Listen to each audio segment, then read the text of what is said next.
परमात्मा को पाने तथा उसका वास्तविक लाभ प्राप्त करने के लिए पवित्र बाइबल में प्रमाण है कि प्रभु ने मनुष्य को अपना ही स्वरूप बनाया।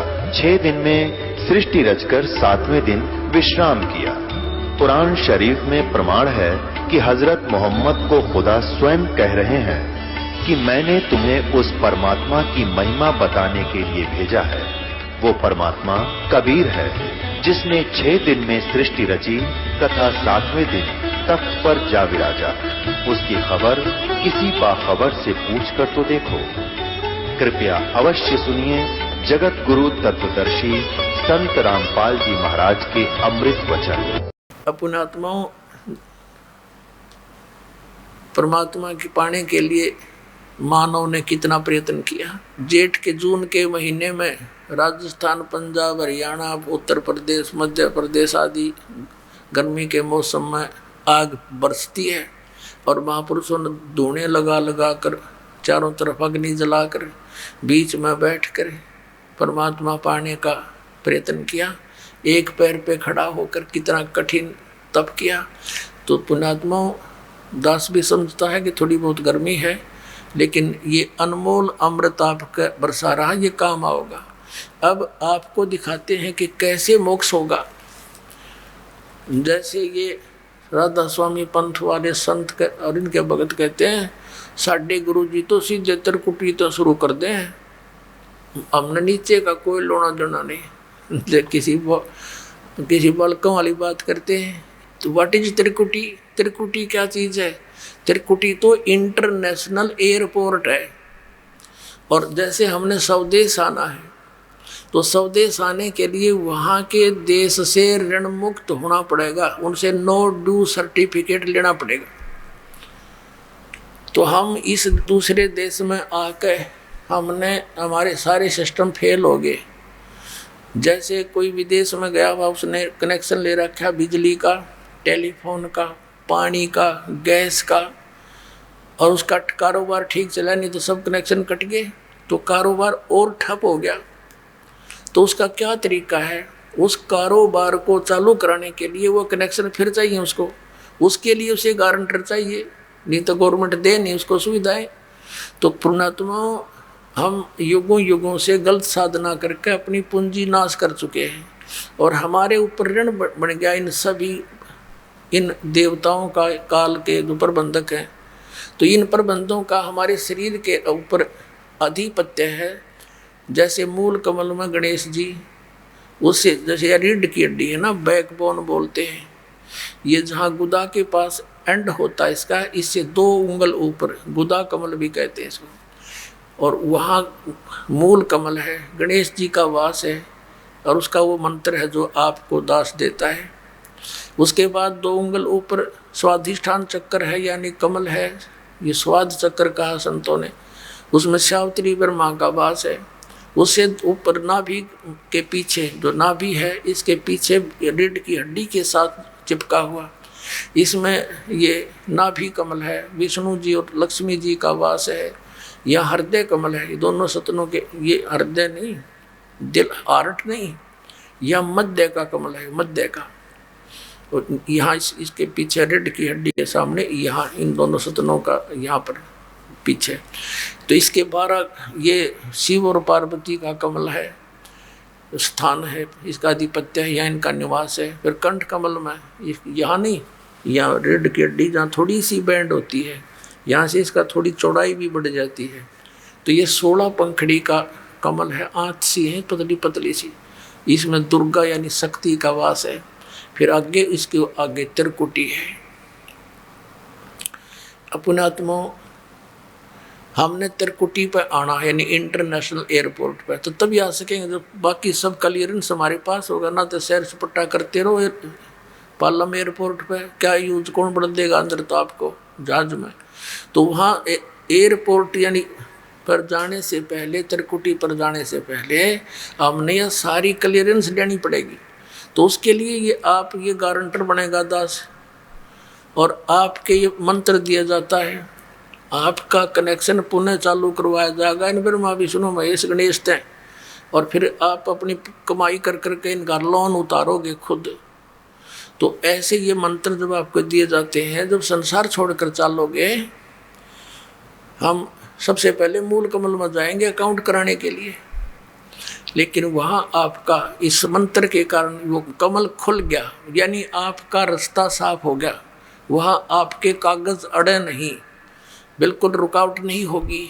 तो आप मूल कमल से आगे नाभि स्वाद चक्र में, स्वाद कमल से फिर नाभि कमल में, हृदय कमल में, फिर कंठ कमल में, और फिर आप त्रिकुटी पर पहुंचोगे। अपनात्माओं, अब यहाँ तक त्रिकुटी पर जाने से पहले जो नीचे के मंत्रों की कमाई हम यहाँ इनको संभलवा देंगे, ये तो होगी बराबर। अब आगे जब त्रिकुटी पर पहुँचे हम, हमारे पास ये 2 अक्षर का जो मंत्र है सतनाम, इसमें एक ओम मंत्र है। इस ओम मंत्र को हम, ये ओम मंत्र की कमाई ब्रह्म की है, और इसकी कमाई हम इस काल को छोड़ देंगे, ब्रह्म को छोड़ देंगे। श्रीमद् भगवत गीता अध्याय नंबर 18 के श्लोक नंबर 62 में गीता ज्ञानदाता कहता है, अर्जुन तू सर्वभाव से उस परमेश्वर की शरण में जा, उसकी कृपा से ही तू परम शांति को, सनातन परम धाम को प्राप्त होगा। और उसके लिए उसने ऑप्शन बता दिया कि मैं नहीं जानता उसके बारे में, तत्वदर्शी संत की खोज कर ले। 18वें अध्याय के 63वें श्लोक में कहा है कि ये गीता जी का गुप्त से गुप्त ज्ञान तुझे दे दिया, ये कति गुप्त से गुप्त ज्ञान बता दिया कि मेरी शरण में रहना है तो युद्ध करना पड़ेगा, 8वें अध्याय के 5 और 7 मंत्र में, और मेरा श्रवण करेगा तो मुझे प्राप्त होगा। गीता जी अध्याय नंबर 8 के श्लोक 8, 9, 10 में कि उस परम अक्षर ब्रह्म की साधना करेगा तो उसको प्राप्त होगा। गीता जी अध्याय नंबर 17 के श्लोक नंबर 23 में उस परम अक्षर ब्रह्म की साधना के मंत्र बता दिए, उसका तो ओम तत्सत ये इति निर्देश है ब्रह्मण त्रिवेद समर्थ है, उसका स्मृति करने का 3 मंत्र का जाप है, उसको तत्वदर्शी संत बताओगा, मैं नहीं जानता। अपना मंत्र बता दिया 8वें अध्याय के 13वें श्लोक में गीता ज्ञानदाता ने, ओम इति एक अक्षरम ब्रह्म व्यवहारण माम अनुसमन यह प्रयाति तदन देम सयाति परमाम गति। जो मुझ ब्रह्म का एक ओम मंत्र है, इसका सेवन करता हुआ शरीर छोड़कर जाता है, उसको परम गति प्राप्त होती है। ओम सतर्की, ओम सतर्की कौन सी है? ब्रह्मलोक। ब्रह्मलोक में गए हुए प्राणी भी वापस आते हैं, जन्म मृत्यु होती है। तो यहाँ अकेले ओम जाप करने का अन्य लाभ है, इसके दोनों को मिलाकर जाप करेंगे इसका अन्य लाभ है, और श्वास मौखिक जाप करेंगे अन्य लाभ है, श्वास से जाप करेंगे उसका अन्य लाभ है। तो जब हम त्रिकुटी पर पहुंचेंगे, हम इसका ओम नाम की कमाई इसको छोड़ देंगे। हम पहले क्या करते रहे, ओम नाम का जाप करके हम ब्रह्मलोक में चले जाते हैं, और वहाँ हजारों युगों तक रह के अपनी पूंजी कमाई को बर्बाद करके फिर गधे बन के घूमते यहीं पर। हम उन पापों के कारण ऐसे दबे रहे। श्रीमद् भगवत गीता अध्याय नंबर 18 के श्लोक नंबर 62 से लेकर 66 तक एक निर्णायक ज्ञान आ गया, पूरा निष्कर्ष है पवित्र श्रीमद् भगवत गीता का। गीता ज्ञानदाता कहता मेरी शरण में रहना है तो मुझे नमस्कार कर, 18वें अध्याय के 65वें श्लोक में, और मुझ में मन वाला हो मेरा भजन कर मुझे प्राप्त होगा। और 18वें अध्याय के 66वें श्लोक में कहा है कि अर्जुन तू सर्वभाव से, क्या बोला है, सर्व धर्मान परित्यज माम एकम शरणम वर्ज। आपको दिखाते हैं गीता। अब यहाँ पुण्यात्मा जो दास स्पष्ट करने जा रहा है कि कैसे मोक्ष होगा, ये कंपलसरी है कि कैसे मुक्ति होगी। किन किन महापुरुषों ने यह जाप किया। आदरणीय धर्मदास जी को परमात्मा ने स्वयं यही मंत्र दिया 2 अक्षर का, और आदि नाम को गुप्त रखा कि जिक्र नहीं करना है, ये मैं तुझे दे देता हूँ। इन सब महापुरुषों को दिए, लेकिन इन्होंने आगे इसका कितना नामो निशान भी नहीं दिखाया किसी को। सतनाम को सार्वजनिक, देखो नानक साहिब जी ने ये भी सिद्ध करना था कि ये जाप करके मेरा मोक्ष हुआ, और ये भी दृढ़ता, इसको ऐसे छुप भी नहीं सके था। उनको मर्दाना और बाला को झटका भी दे दिया कि उसके बाद पूरा सिख समाज इससे इतना डर गया, इसका नाम भी नहीं लिया इस मंत्र का, और छुपा दिया, गुरु ग्रंथ साहिब में भी नहीं आने दिया इसको। कि कहीं किसी सिख समाज के बच्चे ने इसको गलती से जाप कर लिया तो कहीं गुरु मर्दाना वाली हालत ना हो जाए, उसको हानि ना हो जाए गुरु जी की आज्ञा का उल्लंघन होने से। और ये जरूरी था, इसलिए झटका दिया उन्होंने, नहीं तो वो खुद जाप करते थे और न कैसे मना करें। और पुण्यात्माओं, जब तक पूर्ण ज्ञान नहीं होना जीव का तो इस मंत्र का देने का भी लाभ नहीं हो। परमात्मा कहते हैं अति आधीन दीन हो प्राणी, तब ये कहना अकथ कहानी। अब जैसे जितने भी कबीर पंथी हैं या दूसरे पंथी हैं, एक का बरांद काट दे नाम देने की, 500 नाम दे दिए, जाओ बेटा खेल कूद, अब कि मैं नाम हो तो दें और तो ठीक है, अपना बुकाने वाली बात थी। पवित्र कबीर सागर में लिखा है 3 बार में नाम का यो प्रोसेस पूरा होता है। प्रथम ये मंत्र आपको पेय पदार्थ के साथ, जल के साथ अमृत बनाकर देना होता है, गुरु कबीर सागर में लिखा। और पुण्यात्माओं, दूसरी बार में फिर जब दृढ़ता देखी जाए, उसकी भक्ति कमाई देखकर फिर सतनाम दिया जाता है।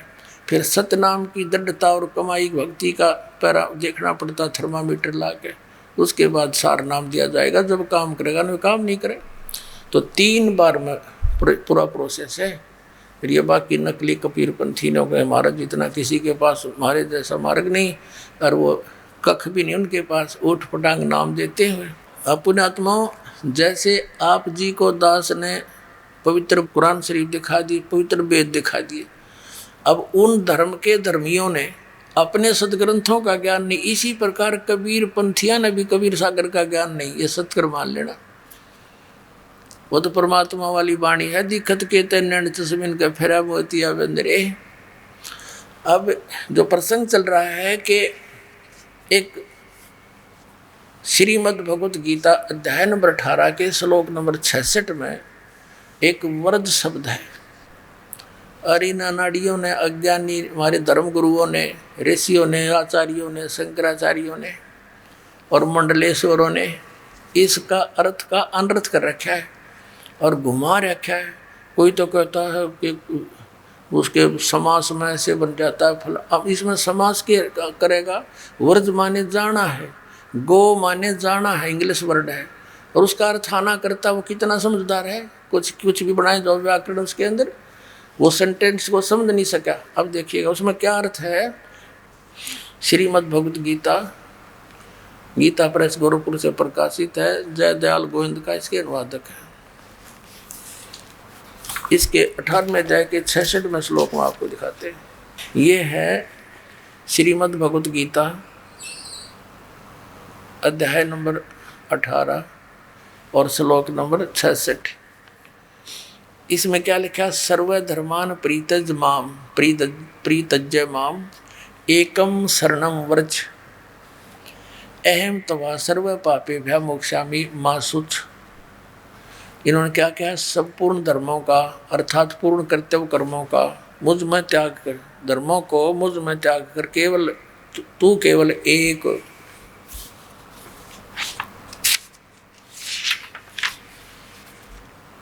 मुझ माम का अर्थ न के लिखा है मुझ सर्वशक्ति शक्तिमान सर्वाधार परमेश्वर की शरण में। शरणम माने शरण में, व्रज माने आजा, जबकि व्रज माने जाना होता है। मैं अहम तवा सर्व, मैं तुझे सब पापों से मुक्त कर दूंगा, शोक मत कर। अपना आत्मा पहले ये व्रज माने आना है या जाना है, ये कंसेप्ट क्लियर करना पड़ेगा। पहले वो थोड़ा सा वो प्रकरण पूरा करते हैं कि ये ओम नाम का जो मंत्र है ये हम काल को देंगे, वहाँ त्रिकुटी में अकाउंट होगा आपका, और वहाँ इस दास के रूप में आपको परमात्मा खड़ा पाओगा। अब जैसे आपका भाव बताया ना, जैसे कि मान लीजिए मूलधन 100 रुपये, गुरु गोविंद कर जानिए रहिए शब्द समाए, मिले जब दंडवत बंदगी, नहीं तो पल पल ध्यान लगावे, गुरु जी को एज ए गॉड ट्रीट करना। तो जैसा भाव आपका इस दास के प्रति यहाँ रिहर्सल में आपका होगा, ऐसा ही वहाँ त्रिकुटी पर होगा। वो भी एक ऐसी सोपन सा होगा, जैसे अब सोपन है ये भी। तो जैसा यहाँ भाव आपका देखते गुरु जी कहाँ हुआ आगे, तो दर्शन के लिए आप उतावले होते हो, गुरु जी की तरफ दंडोत करने के लिए अग्रसर होते हो, तो वहाँ आप ऐसे ही दास मिलेगा। दास के रूप में परमात्मा कबीर जी मिलेंगे। आप दौड़े दौड़े जाओगे अपने गुरु जी के पास, तो आपको लेकर के परमात्मा धर्मराज के पास जाओगा। अकेले भाई हमारा हिसाब कर इसका हिसाब, ये ओम नाम का जो जाप है तुम्हारा पकड़ो, बाकी छोड़ो हमारा। तो जो दूसरा मंत्र है ओम के साथ 2 अक्षर में, तो वो परब्रह्म का जाप अक्षर पुरुष का, उसके 21 ब्रह्मांड से 7 संग ब्रह्मांडों से पार होना। अब देखिएगा एक ब्रह्मांड का चित्र, ये एक ब्रह्मांड का लघु चित्र है, ये वाला, ये एक एलिप्टिकल जो शेप है ये ब्रह्मांड का चित्र है। अब इसके अंदर क्या है, ये नीचे के साथ ये अतल वितल आदि है, इसमें ये पृथ्वी लोक है, ये शिव का लोक है, ब्रह्मा का लोक जी का लोक है, शिव जी विष्णु जी का लोक, और इसके बाद फिर ये धर्मराज का लोक है, ये कॉमन स्वर्ग है, इंद्र का लोक जिसे कहते हैं, और ये है वो ब्रह्मलोक, ये है वो ब्रह्मलोक। और यहाँ पर ये गुप्त रहता है, ये काल, इसने 3 स्थान बना रखे अलग से गुप्त, और यहाँ ये अपनी पत्नी दुर्गा को साथ रख के 3 स्थानों में अलग अलग रहकर 3 पुत्रों की उत्पत्ति करता है। अब हमने जो प्रसंग लेना है वो ये देखना, ये तो एक ब्रह्मांड है, और ऐसे ऐसे काल के 21 ब्रह्मांड हैं, 21 ब्रह्मांड है। तो अब ये देखिएगा, ये है ज्योत निरंजन के 21 ब्रह्मांड, ये सारा चित्र ये देखिएगा। इसमें क्या करा है इसने, ये जो एक गेंद सी दिखाई देती है ये समझो ये एक ब्रह्मांड है। अब ये ब्रह्मांड है, अब इसको ऐसे ऐसे 5 ब्रह्मांडों का एक ग्रुप बना दिया इसने, एक महाब्रह्मांड कहते हैं इसको, महाब्रह्मांड है। तो ऐसे 4 महाब्रह्मांड में इसने 20 ब्रह्मांडों को रोक रखा है। ये अलग अलग अपना चक्कर काटते रहते हैं, और ये स्वयं भी अलग अलग घूमते रहते हैं, इनके अंदर के लोक भी घूमते रहते हैं। तो फिर ये एक लोक ये अलग से और गुप्त है इसका। यहाँ इसने एक नकली सतलोक, नकली अलकलोक, नकली अगमलोक, नकली अकय अनामी लोक की रचना कर रखी है। और इसी प्रकार प्रत्येक ब्रह्मांड में भी इसने, ये एक ब्रह्मांड में, वो तो इसके 21वां ब्रह्मांड है, ये 20 एक ब्रह्मांड में ये देखना ब्रह्मलोक में इसने महाइंद्र का द्वीप, फिर नकली सतलोक, नकली अलकलोक, नकली अगमलोक, नकली अनामी लोक की रचना करवा रखी है अपनी दुर्गा से, माया से, शक्ति से जीवों को धोखा देने के लिए। अब ये 21 ब्रह्मांड है काल के, और ये रास्ता है, ये इसमें से रास्ता है बाहर जाने का। अब देखो ये एक ब्रह्मांड है, अभी तक जो 10 द्वार बताते हैं वो 10वां द्वार जो है ये है 10वां द्वार एक ब्रह्मांड का, यानी अब यहाँ ये इससे पार हो जाएगा ना आदमी, जब उसका 10वां द्वार पार माना जाएगा, इससे बाहर हो जाएगा। उसके बाद फिर ये यहाँ आएगा, 10वां द्वार यहाँ पार होएगा, तो ये वो कम प्लेस है, इससे निकलकर वो यहाँ धक्के खाता रहता है इस खाली स्थान पर, इधर का चारों तरफ शून्य है। अब ये 12वां द्वार के जाकर हमारा मोक्ष होगा। अब देखना ऐसे, ये कंप्लीट एक चित्र है असंग ब्रह्मांड का। अब देखना ये समझो 21 ब्रह्मांड तो काल के आगे, ये 21 ब्रह्मांड काल के, ठीक है, ये वही गेंद सी, और ये 7 संख ब्रह्मांड हैं परब्रह्म के, यानी अक्षर पुरुष के, ये वाले ये 7 संख ब्रह्मांड हैं उस काल के असंख्य ब्रह्मांड, यानी 7 संख्य ब्रह्मांड। और ये पूरा ऑल आर कंट्रोलर है कबीर परमात्मा असंख्य ब्रह्मांड का। इन असंख्य ये ब्रह्मांड है, ये असंख्य ब्रह्मांड इनका, और साथ में 21 ब्रह्मांड इनका, 7 संख्य ब्रह्मांड इनका। ऊपर कुल का मालिक ये कबीर साहब है, ये परमात्मा इसके सबसे ऊपर तीसरे मुक्ति धाम में यहाँ विराजमान है। अब यहाँ देखिएगा, जैसे एक ब्रह्मांड के अंदर ये 21 ब्रह्मांड का चित्र देखिएगा यहाँ पर। अब 10वां द्वार तो एक ब्रह्मांड में ही रह लेता है, इससे बाहर नहीं जाता, यूँ एक ब्रह्मांड से में ही रह लेता है।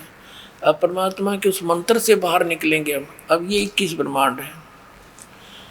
अब यहाँ से जैसे 11वां ये है वो 10वां 11वां द्वार, 10वां तो एक ब्रह्मांड के अंदर है और यहाँ से निकलकर ये प्राणी ये 11वां द्वार है। अब इसको देखेंगे, यहाँ आइएगा, ये 10वां द्वार और फिर इससे आगे पार करके 11वां द्वार पार करके हम इसमें 7 संग ब्रह्मांड जो इसके हैं परब्रह्म के उसमें प्रवेश कराएंगे और फिर ये 12वां द्वार है जो सतलोक में जाकर खुलेगा, यानी इस परब्रह्म के 7 संग ब्रह्मांडों को पार करके फिर 12वां द्वार पार करके हम सतलोक में जावांगे। ये 10वां द्वार का गाटा जोड़ रखा। और एक कबीर पंथी है जम्मू में, उसकी तो एक्टिंग ही नारी है, क्योंकि 11वीं खिड़की पागी, 11वीं खिड़की आज तक किसी नहीं बता 11वां द्वार, मैंने 11वां द्वार पा गया। अरे कबीर सागर में अगर तूने 11वां द्वार पा गया तो कबीर सागर से ही पाया, अपने नारा ज्ञान कहाँ से लाया। और इसमें 12वां द्वार लिखा कबीर परमेश्वर ने कि 2-10 दर बसे मुराबालम तहवा ध्यान लगावे। और आदरणीय गरीबदास साहब जी ने कहा है, असंग जन्म तन मरत्या होगे जीवित क्यों नाम रह रे, और 2-10 मद महल मठ बोरे बोर ना दे धरे रे। वो 12वें द्वार को पार करके वहां पर वो परमात्मा है, जहाँ जाने के बाद फिर दोबारा दे नहीं धरता, दोबारा जन्म मृत्यु नहीं होता। और उसके लिए सतनाम, इस सच्चे नाम का 2 अक्षर के नाम के जाप से जाएगा। अब हम फिर आते हैं उसी प्रसंग पर कि अभी तक अब यहाँ क्या करेंगे, हम ओम मंत्र का जाप दे देंगे इस काल को। इसने कहा है कि सर्वधर्मान प्रीतज माम, इसका अर्थ ये बनता है 18वें अध्याय के 66वें श्लोक का कि मेरे सतर के ओम नाम का और ये यज्ञ तुम करते हो, हवन यज्ञ आदि, ये सब धार्मिक अनुष्ठानों की कमाई मुझको दे दे। फिर तू उस सर्वशक्तिमान उस एकम जिसके बराबर दूसरा ना हो उसकी शरण में जा। और ये कहते मेरी शरण में आ। दूसरे अध्याय के 7वें श्लोक में अर्जुन कहता है कि मैं आपकी शरण में हूँ। इसकी शरण में तो पहले ही था और मेरी वो दीप काम नहीं करती, मुझे मेरे हित में जो हो तो आप बताओ, मैं तो आपकी शरण हूँ। और फिर इन्हों का मेरी शरण में आ जा, ये तो वर्तमाने जाना होता है। अभी दिखाते हैं आप, ये देखिएगा एक शब्द कोश दिखाते हैं, ये है संस्कृत हिंदी कोश। इसका वामन शिवराम आपटे इसका संग्रह करता है। ये मोतीलाल बनारसी दास पब्लिशर्स प्राइवेट लिमिटेड दिल्ली से प्रकाशित है। इसके 993 पृष्ठ पर आपको ले चलते हैं। ये देखिएगा यहाँ क्या लिखा, व्रज शब्द है, व्रज माने जाना चलना, प्रगति करना, विदा होना, जाना चलना। स्पष्ट हुआ कि व्रज माने जाना होता, आना नहीं हो सकता। ये नकलियों का दिखाऊंगा आपको, सारे का सांग 10 मिनट का सत्संग पुण्यात्मा ध्यान तो और सुन लियो। अब गीता प्रेस गोरखपुर वाले गीता आपने देख ली, व्रज माने आ जा, मेरी शरण में आ जा। अब दिखाता हूँ आपको आसाराम जी महाराज के द्वारा प्रकाशित श्रीमद् भगवद गीता, संत श्री आसाराम आश्रम अहमदाबाद। ये देखिएगा, संत श्री आसाराम जी आश्रम, इनका ओम ताग कोई ब्योत नहीं, अहमदाबाद। श्री योग वेदांत सेवा समिति, संत श्री आसाराम जी आश्रम, संत आसाराम जी बापू आश्रम मार्ग, अहमदाबाद, आश्रम रोड जहांगीरपुर। ये इनका फैक्शन सारा वर्णन है। अब इसमें देखिएगा, ये 18वें अध्याय का 18वां अध्याय मोक्ष संन्यास योग, 66वां श्लोक। सर्वधर्मान प्रीतज माम एकम शरणम व्रज, संपूर्ण धर्मों को अर्थात संपूर्ण कर्तव्य कर्मों को मुझ में त्याग कर तू केवल मुझ सर्वशक्तिमान सर्वधार परमेश्वर की शरण में आ जा। ठीक है। अब नंबर 2 ये दिखाते हैं सतपाल अंसादेश वालों के द्वारा अनुवाद। ये कहाँ से छपा है, श्रीमद् भगवद गीता जय गुरुदेव जय गुरुदेव बंदे विष्णु श्री कृष्ण वंदे जगत गुरु। श्रीमद् भगवत गीता। अनुवादक हैं ब्रह्मलीन महात्मा सत्यानंद, महात्मा सर्वज्ञानंद, आदि संपादक अंसादेश। प्रकाशक मानव उत्थान सेवा समिति 2/12 पंजाबी बाग नई दिल्ली। और ये मुद्रक है Rajeshwari photo setters private limited Delhi. और इसका ये देखिएगा, ये सतपाल जी महाराज हैं, श्री सतपाल जी महाराज। ये इसके ये देखना, ये इनको मान्य है ये अनुवाद। ये 18वां अध्याय और यहाँ का रखा है इन्होंने। ये 61, 62, 63 तक यहाँ है, 64 से लेकर और 66 तक। सर्वधर्मान परित्यज माम एकम शरणम व्रज, इसका अनुवाद इन्होंने यहाँ किया है कि सर्वधर्मों के कर्मों को छोड़कर केवल मेरी शरण में आ। नंबर 2। अब आपको दिखाते हैं तीसरा, सुधांशु जी महाराज। ये सुधांशु जी महाराज, इन्होंने ये कहाँ से छपी है? प्रकाशक हैं विश्व जागृति प्रकाशन ओंकारेश्वर महादेव मंदिर, जी ब्लॉक मानसरोवर गार्डन दिल्ली। मुद्रक हैं इंटर इंडिया पब्लिकेशंस, D17 राजा गार्डन नई दिल्ली। ऐसे ऐसे ये यहाँ पर। अब इसके हम 18वें श्लोक को दिखाते हैं आपको। ये 18वां अध्याय मोक्ष संन्यास योग, 66वां 18वां अध्याय का 66वां श्लोक। सर्वधर्मान परित्यज माम एकम शरणम व्रज, संपूर्ण धर्मों का आश्रय छोड़कर तू केवल मेरी शरण में आ जा। ठीक है। 3। अब चौथा दिखाते हैं आपको।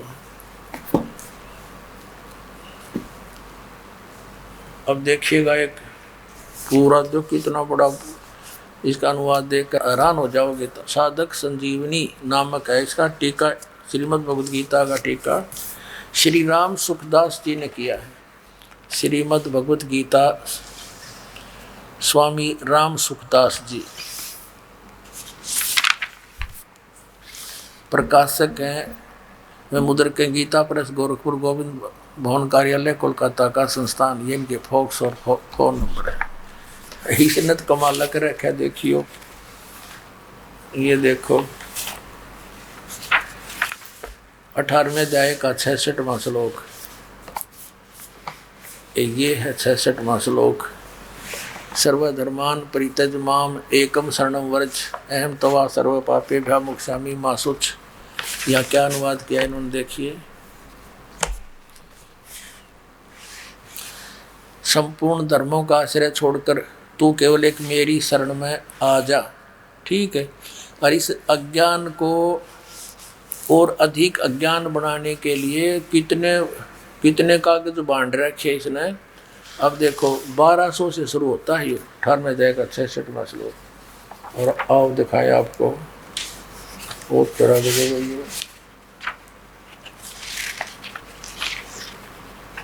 यहाँ आ गया। ये देखो, ये 1200 से लेकर 1217 तक, ये 1217 पृष्ठ तक। और कति छोटी छोटी लिखाई है 18वें अध्याय के 66वें श्लोक का। एंड बैंड लिखते लिखते 17 पृष्ठ भर दिए न, और कख नहीं इसके अंदर। और कितनी छोटी लिखाई है, जैसे समाचार पत्र की वाकर। और इसे 17 पृष्ठ ठोक रखे। 1-2 अक्षर की बात थी, वर्धमाने जाना होता है। इन अज्ञानियों ने, ज्ञान तो था नहीं, और हुआ बाई बकडाली इसके अंदर, अनजान अज्ञान बना दिया। अब देखो दिखाते हैं आपको। सर्वपल्ली डॉक्टर राधा कृष्णन, इनके विषय बताया कि ये बड़े महापुरुष, इन जैसा तो कोई भगवत गीता की व्याख्या तथा प्रत्येक श्लोक सरल करके आधुनिक भाषा सर्वश्रेष्ठ दार्शनिक डॉक्टर राधा कृष्णन के कुछ इस ढंग से प्रस्तुत किया है। श्रीमद् भगवद गीता और हिंद पॉकेट बुक से ये छपी है। ये मुद्रक है, लेजर मुद्रक।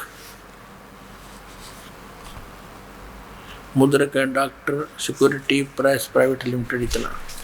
अब देखो इन्होंने भी क्या कर रखा है, 18वें अध्याय का 66वां श्लोक, सर्वधर्मान परित्यज माम एकम शरणम व्रज, सर्व कर्तव्यों को छोड़कर तू केवल मेरी शरण में आ जा। ठीक है, हर एक और दिखाऊंगा, आपने कति चौड़े में झूठ बोल रहे। ये देखिएगा, श्रीमद् भगवत गीता यथारूप एस्कॉन वालों की है ये, एस्कॉन कृष्ण कृपा मूर्ति श्रीमद् CAC भक्ति वेदांत स्वामी प्रभुपाद संस्थापक आचार्य अंतर्राष्ट्रीय कृष्ण भावनामृत संघ। ये कहाँ से छपी है ये देखना, गीतोपनिषद यथारूप संपूर्ण अखंड संस्करण द्वारा कृष्ण कृपा श्री मूर्ति श्री श्रीमद् AC भक्ति वेदांत स्वामी प्रभुपाद संस्थापक आचार्य अंतर्राष्ट्रीय कृष्ण भावनामृत संघ। ये Bhakti Vedanta book depot Los Angeles London Stockholm Sydney Hong Kong Mumbai, ये यहाँ से छपती है। और देखो न के कमाल कर रखा है कति, ये है 18वां अध्याय का 66वां श्लोक, 66वां श्लोक, ये नीचे आ गया 66वां यहाँ पर, सर्वधर्मान परित्यज माम एकम शरणम व्रज एम त्वा सर्व पापेभ्यो मोक्षामि मा शुच। यहाँ अनुवाद किया इन्होंने, देख कमाल इनकी तैयारी है कलाबाजी। इन्होंने पहले मीनिंग लिखे हैं, मीनिंग सर्वधर्मान माने समस्त प्रकार के धर्म, परित्यज माने त्याग कर, माम माने मेरी, एकम माने एकमात्र, शरणम माने शरण में, और व्रज माने जाओ। यहाँ अर्थ तो कति सही लिख दिया, व्रज माने जाना ही होता है। और देखो नीचे क्या अनुवाद यहाँ कर दिया, समस्त प्रकार के धर्मों का परित्याग करो और मेरी शरण में आओ। अरे वाह अंग्रेजों,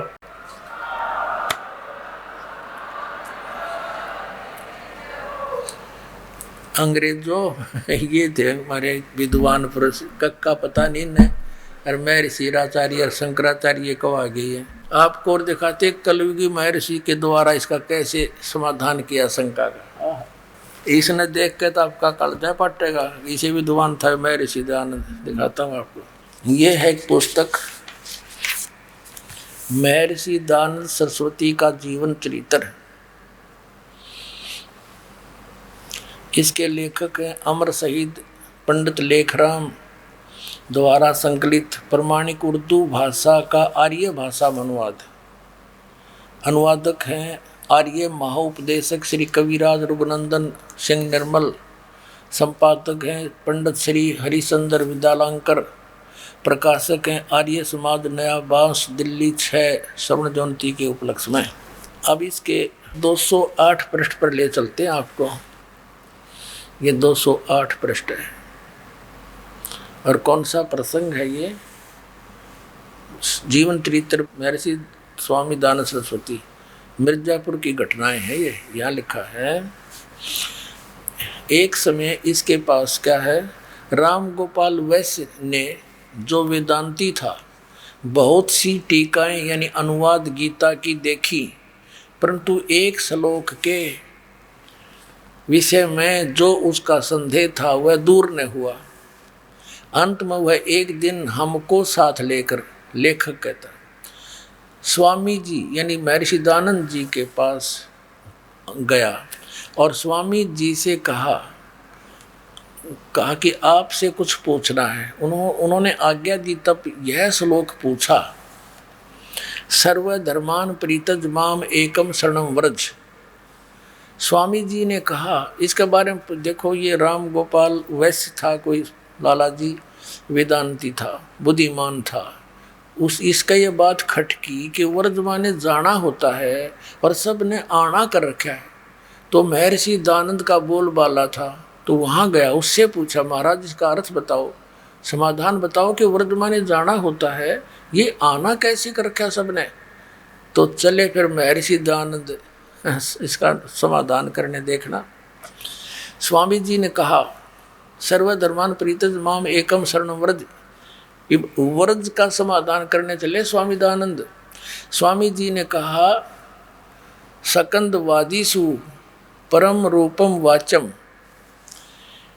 इस वार्तिक के वकार के अकार के आगे परे जो आकार रहा उसको तद्रूप हो गया, अर्थात वह शब्द धर्म ही रहा, परंतु वास्तव में अधर्म है। अर्थ अधर्म होगा जिससे वह बहुत प्रसन्न हुआ। देखो अब लेखक उसकी बड़ाई कर रहने गए हैं कि उसने समाधान कर दिया। किसने? स्वामी दयानंद ने। वर्ज माने जान की बजाय आन का। क्या कहता है? वार्तिक का, वकार का, अकार का है, अकार का अधर्म का अधर्म हो गया, धर्म का धर्म अधर्म ही रहा। और कहते हो बड़ा खुश होया, उसका समाधान हो गया। इसने खाक समाधान कर दिया। देखियो फिर देखो स्वामी जी ने कहा सकंदवादीसु परम रूप वाचम। जो मतलब की बात थी वह छेड़ी नहीं और सिकलीब शुरू कर दी। इस प्रकार इस वार्तिक के, वकार के, अकार के आगे और पाछे अकार, अधर्म और सधर्म अन्यों को बड़ा खुश हुआ। फिर उसने वो जिससे वह बड़ा प्रसन्न हुआ। कौन? यू गोपाल, राम गोपाल, वैसे उसका समाधान हो गया। अब ठीक है भाई, वो महर्षि को वहाँ थे श्रद्धालु तक मान लिया होगा, ठीक है भाई हमारी समझते बार बात से, पर यू वर्तमान तो जाना हो है, ये स्पष्ट है। गो माने जाना होता, उसका आना कैसे होगा? कार मकार खकार के था, इसके आगे बकवास करेंगे। ये महर्षि दयानंद का समाधान। निरंजन धन तेरा बार, निरंजन धन तेरा दरबार, जहाँ पर तनिक न न्याय विचार। वैसा उड़े मूल मूल खासा, गल मोतियों के आर। वैसा उड़े मूल मूल खासा, गल मोतियों के आर। पतिव्रता को मिले न खादी, वो सूखा नरस आहार। निरंजन धन तेरा दरबार, निरंजन धन तेरा दरबार, जहाँ पर तनिक न न्याय विचार। पाखंडी की पूजा जग में संत को कहें लबार। पाखंडी की पूजा जग में संत को कहें लबार। अज्ञानी को परम विवेकी, ज्ञानी को मूढ़ गंवार। निरंजन धन तेरा दरबार, निरंजन धन तेरा दरबार, जहाँ पर तनिक न न्याय विचार। कह कबीर सुनो भाई साधो, ये सब उल्टा व्यवहार। कह कबीर सुनो भाई साधो, या सब उल्टा व्यवहार। सच्चों को तो ये झूठा बतावे, इन झूठों का एतबार। निरंजन धन तेरा दरबार, निरंजन धन तेरा दरबार, जहाँ पर तनिक न न्याय विचार। कह कबीर सुनो भाई साधो, या सब उल्टा व्यवहार। कह कबीर सुनो भाई साधो, या सब उल्टा व्यवहार। सच्चों को तो ये झूठा बतावे, इन झूठों का एतबार। निरंजन धन तेरा दरबार, निरंजन धन तेरा दरबार, जहाँ पर तनिक न न्याय विचार। परमात्मा कहा करते, लेकिन झूठा बता सब विश्वास करे बैठे, और मुझ सच्चे न ते झूठा बताओ, झूठा का एतबार निरंजन धन तेरा दरबार। अपने आत्माओं, आज का जो सत्संग एक बहुत महत्वपूर्ण रहा आपके पास के लिए। अपने आत्माओं देखो, कष्ट तो हम बालक छोटा सा पढ़ रहे उस कक्षा में, घर पे भी पढ़ रहे, ट्यूशन भी लगाओ, स्कूल में भी करके आवे काम। जब जाकर योग्य होता है तो यहाँ थोड़ा सा आज अधिक समय लेना पड़ा दास ने, क्योंकि ये समय कोई बार बार नहीं होता। तो अब एक तो आपके समक्ष ये प्रत्यक्ष हुआ कि परमात्मा ना साकार है, सशरीर है, मनुष्य सदृश है, उसका नाम कबीर है। दूसरा ये कंसेप्ट क्लियर हो गया कि 3 मंत्र के जाप का से जीव का मोक्ष होगा। और जो पहले जो मंत्र है फर्स्ट एड जो आपकी, वो आपको यहाँ तक क्लियर करेगी, और उसके आगे फिर वो त्रिकुटी पर हम इस ब्रह्म के ओम नाम के जाप की कमाई दे देंगे। यो कहता है सर्वधर्मान परित्यज माम, मेरे सतर की जितनी भी धार्मिक तेरी क्रियाएं हैं ओम नाम से लेकर ये यज्ञ आदि मुझे छोड़ दे। फिर एकम शरणम व्रज, क्योंकि हम इस ओम नाम का यज्ञों का फल स्वर्ग महास्वर्ग में खाते रहे, अब हम नहीं बरतेंगे अपनी पूंजी ने, इसका पकड़ा देंगे इसको और छोड़ मारा कर अकाउंट क्लियर। फिर जब नो कहा फिर मैं तुझे सब पापों से मुक्त कर दूंगा। पापों के आधार से हम गधे कुत्ते बनते रहे और पुण्य हम इसकी स्वर्ग में इसके होटल में बर्बाद कर देते। तो परमात्मा के ज्ञान से हम नहीं इसको कुछ नहीं छोड़, इसका दे देंगे, पकड़ तू पीछा छोड़ मारा। और फिर जो दूसरा मंत्र है तत् मंत्र, वो 7 संग ब्रह्मांड का किराया है परब्रह्म यानी अक्षर पुरुष के लोकों से पार करने का। उसका अकाउंट वहाँ करेंगे, उसका जा करके उस 11वें द्वार में वहाँ पकड़ा के इस तरह टिकट ले के इसकी क्लियरेंस। और फिर तीसरा नाम जो सार नाम है वो सचखंड सतलोक में पहुँचाएगा। बोलो सतगुरुदेव।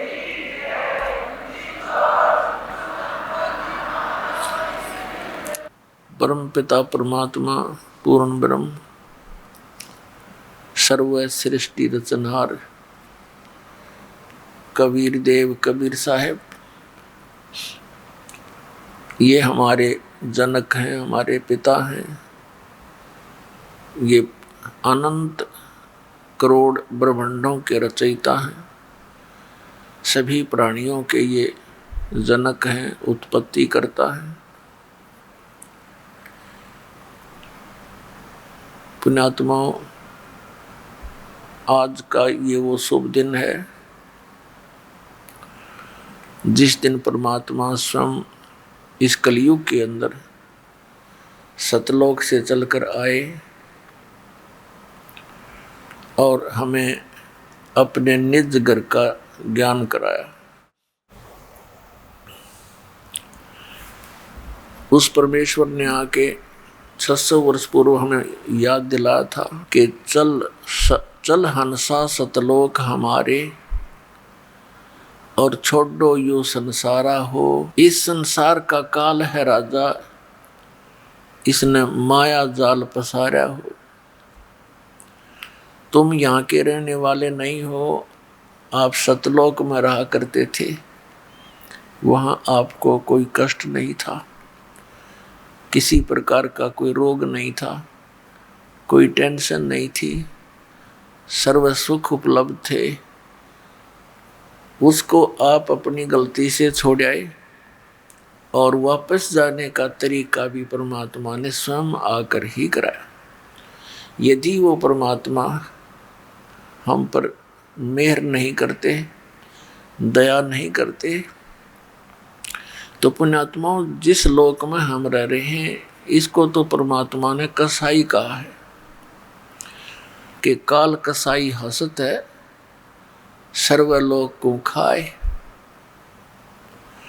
अंकुश निर्गुण नाम का ये सतगुरु दर पकड़ा जाए। अब यहाँ आप देख रहे हो कोई भी क्रिया ऐसी नहीं है जो प्राकृतिक दया हमारे ऊपर हो।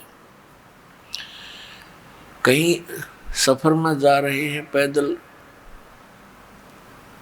और ऊपर से एकदम वर्षा आ जाती है, मोटे मोटे ओले गिरने लग जाते हैं। कहीं लगो सर फूटो, आँख फूटो, टांग टूटो, पट्टाए पट फ्लड आ जाता है, कितने मरो कोई दिक्कत नहीं।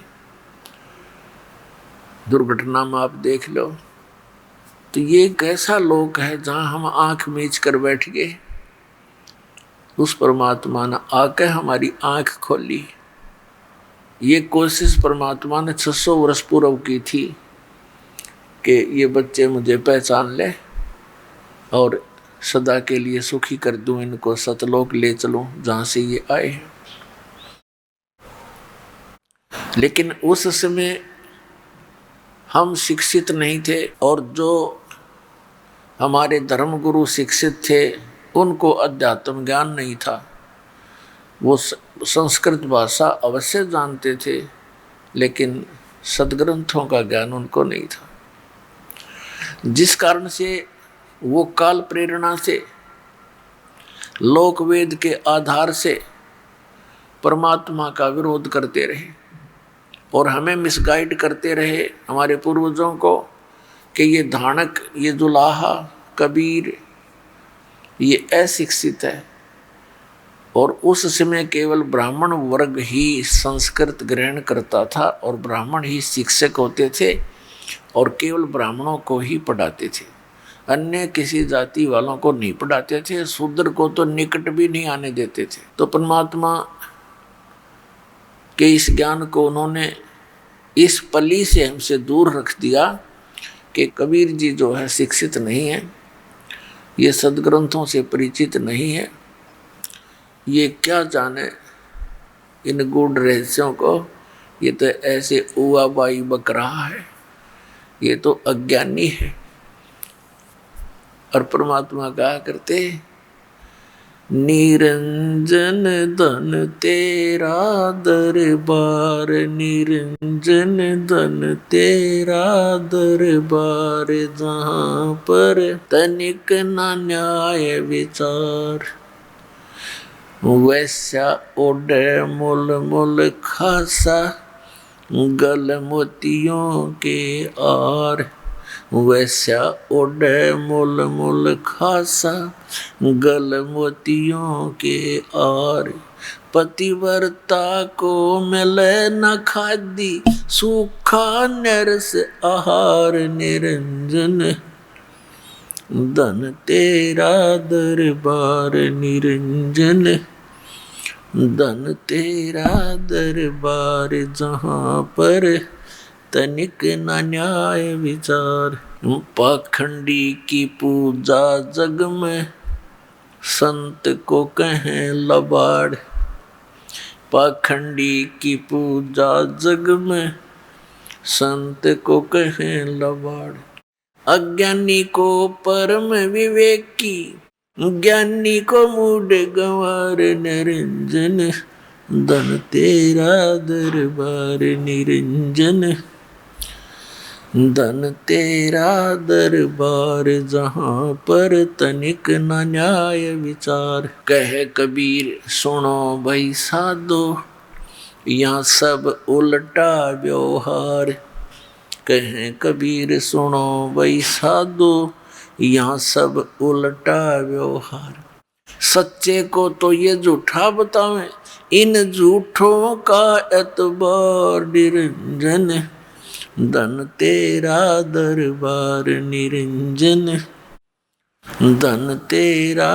दरबार, जहाँ पर तनिक न न्याय विचार, कहे कबीर सुनो भाई साधो, यहाँ सब उल्टा व्यवहार, कहे कबीर सुनो भाई साधो, यहाँ सब उल्टा व्यवहार, सच्चे को तो ये झूठा बतावें, इन झूठों का एतबार, निरंजन धन तेरा दरबार, निरंजन धन तेरा दरबार, जहाँ पर तनिक न न्याय विचार। अपने आत्माओं परमात्मा कहा करते, यहाँ सारे उल्टे काम इस काल के लोक में। एक नेक नीति से रहने वाली बेटी पतिव्रता को तो सूखा टूक भी नहीं प्राप्त होता, और एक नकम्मे काम करने वाली लड़की यहाँ की सब सुविधाएं प्राप्त कर रही है। इसी से तुलना करते हुए परमात्मा ने कहा कि इन पाखंडियों की पूजा जग में, और संत को कहें लबाड़। मुझे तो ये कहते हैं मूर्ख है, लबाड़ है, ये मुंह माया हुए बोल देता है। और अज्ञानियों को परम विवेकी मंडलेश्वर आचार्य महर्षि इन कख नहीं पता जाता तुम्हारे का। और परमात्मा वही ज्ञान जो आज हमारे सदग्रंथों में प्रमाण है 600 वर्ष पहले बताया करते थे।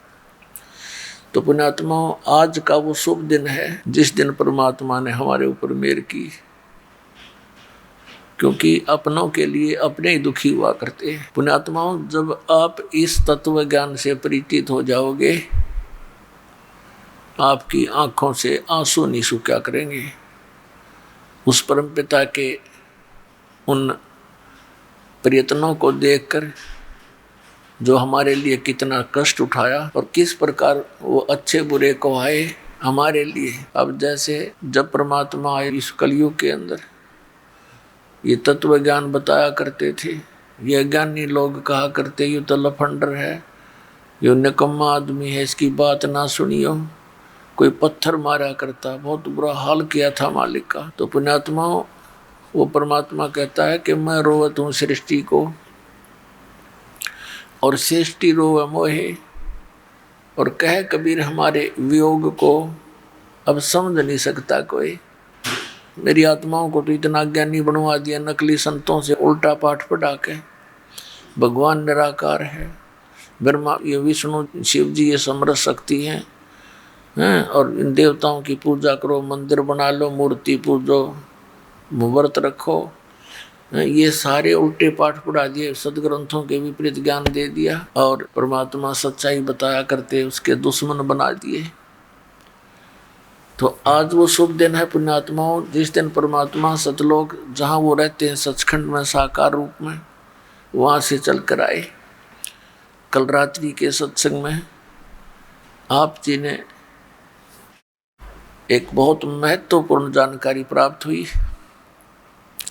नंबर 1 तो ये कि परमात्मा साकार है, नर आकार है, और वो सतलोक में ऊपर अंतिम स्थान पर सुन शिखर में वहाँ वो विराजमान है। कहाँ कहाँ से आपको प्रमाण मिले? पवित्र बाइबल, पवित्र कुरान शरीफ, पवित्र चारों वेद और पवित्र गुरु नानक देव जी की जीवनी से सब में यही पाया कि परमात्मा सतलोक में रहता है, साकार है, तख्त पर विराजमान है, वो सशरीर है, उसका नाम कबीर है। और वही परमात्मा सतलोक से चलकर आकर 120 वर्ष बनारस में, भारतवर्ष के पवित्र काशी शहर में वो एक जुलाहे का कार्य करते रहे और अपना तत्व ज्ञान भी प्रचार करते रहे। तो उसमें आदरणीय नानक साहिब जी को परमात्मा मिले, सचखंड लेकर गए, फिर वापस छोड़ा। फिर उनको बताया कि मैं काशी में रहता हूँ, वहाँ आना सतनाम दूंगा। जब उन्होंने काशी में जाकर देखा एक जुलाहे के रूप में, तब कहा था फाई सूरत मुल्क की वेश, ए ठगवाड़ा ठगी देश, खरा सियाणा बहुता भारी उदाहरणक रूप रहा करता। तो पुण्यात्मा जिन महापुरुषों को वो परमात्मा मिले, आदरणीय गरीबदास साहिब जी गांव छुडानी जिला जज्जर हरियाणा वाले को, उन्होंने कहा परमात्मा ने ऐसे ही सतलोक लेकर गए, फिर वापस छोड़ा गरीबदास जी की आत्मा को। उन्होंने आंखों देखा परमात्मा की महिमा, अब कलम तोड़ वर्णित की। अनंत कोट ब्रह्मांड का एक रति नहीं भारे, सतगुरु पुरुष कबीर हैं ये कुल के सिरजनहार। हम सुल्तानी नानक तारे दादू को उपदेश दिया, जात जुलाहा वेद न पाया वो काशी माए कबीर हुआ। अपन आत्मा आज का वो शुभ दिन है, परमात्मा प्रकट हुए यहाँ आकर के। परमेश्वर कबीर जी ने किसी माँ से जन्म नहीं लिया, उनके कोई माता पिता नहीं, क्योंकि वो सबके जनक हैं। इनके बारे में बहुत सी गलत धारणाएं इन नकली गुरुओं ने फैला रखी थी। कोई कहता था एक विधवा ब्राह्मणी थी और वो रामानंद जी के यहाँ, स्वामी रामानंद जी एक महर्षि हुए, उनके चरण स्पर्श करने लगी तो उसने आशीर्वाद दे दिया पुत्रवती हो। कहने लगे, उससे उसको फिर गर्भ रह गया। फिर उसने कहा कि महाराज जी मैं तो विधवा हूँ। तब रामानंद जी ने कहा कि मेरा तो वचन हो गया। ये कोई बात थी? बेतुकी बकवाद कर रखी इन्होंने।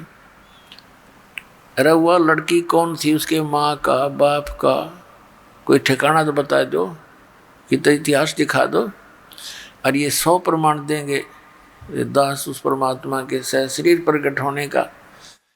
आदरणीय गरीबदास साहिब जी ने, जैसे तुलसीदास जी ने रामायण लिखी, लाखों वर्ष पूर्व की घटनाएं कलयुग के अंदर चौपाइयों के माध्यम से हिंदी भाषा में,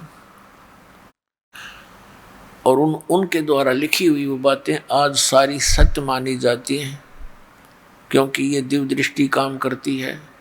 उस समय की जो चलचित्र की तरह वो सारी घटनाएं उस संत के सामने चित्रित हो जाती हैं। तो इस दिव्य दृष्टि की भी क्षमता होती है। जैसे दूरदर्शी होती है, दूरबीन बोलते हैं जिसको, उसकी अक्षमता होती है। कोई तो 1 किलोमीटर तक देख ले, एक मनमाना 100 किलोमीटर तक का हिसाब ले दे, एक आधा किलोमीटर भी नहीं देख पाती। तो ऐसे गरीबदास साहिब जी की दिव्य दृष्टि वो फुल रेंज की थी। तो उन्होंने बताया,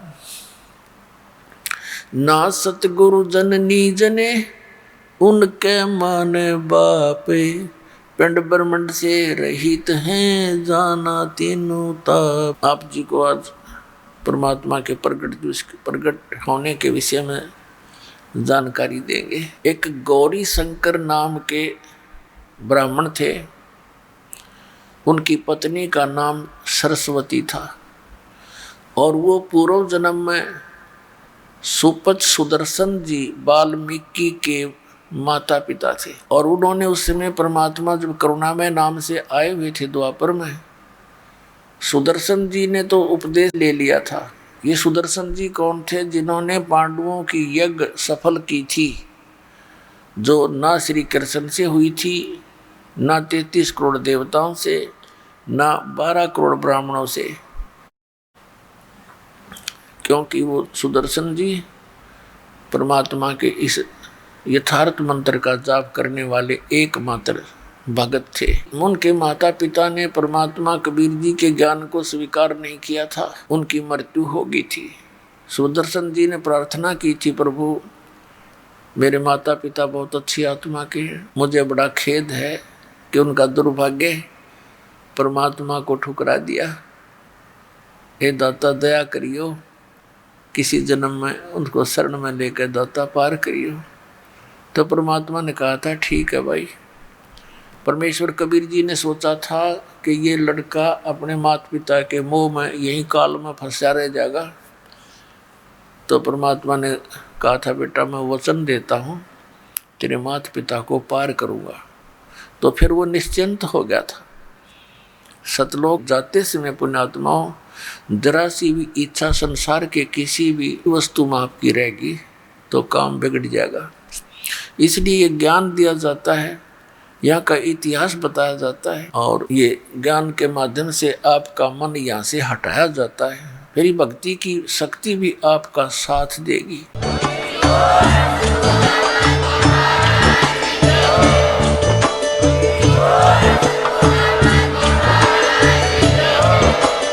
आप सुन रहे थे जगत गुरु तत्वदर्शी संत रामपाल जी महाराज जी के मंगल प्रवचन। अधिक जानकारी के लिए विजिट कीजिए हमारी वेबसाइट www.jagatgururampalji.org। संत रामपाल जी महाराज जी के शुभ आशीर्वाद से पूरे विश्व भर में 500 से भी ज्यादा नाम दीक्षा केंद्र हैं, जिन पर संत रामपाल जी महाराज जी द्वारा ऑनलाइन निःशुल्क नाम दीक्षा दी जा रही है। अपने नजदीकी नाम दीक्षा केंद्र का पता करने के लिए संपर्क करें 8222880541।